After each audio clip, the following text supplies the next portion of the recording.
اعوذ باللہ من الشیطان اللعین الرجیم بسم اللہ الرحمن الرحیم حاضرین و ناظرین السلام علیکم ورحمۃ اللہ وبرکاتہ۔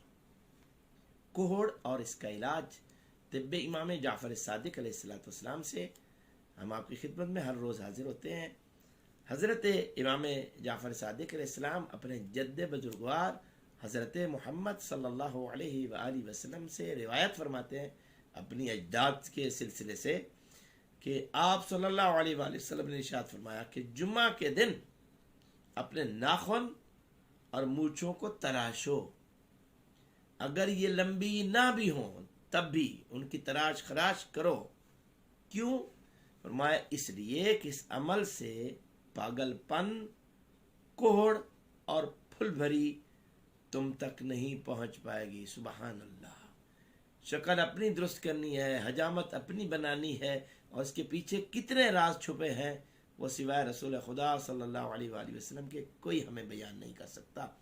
تو لذا میں اپنے حاضرین سے استدعا کروں گا کہ وہ ہر شب جمعہ، ہر روز، ہر جمعہ کو ہفتہ میں ایک بار کوشش کریں اپنے ناخن تراشیں اور اپنی جو مونچھیں ہیں ان کی بھی تراش خراش کریں۔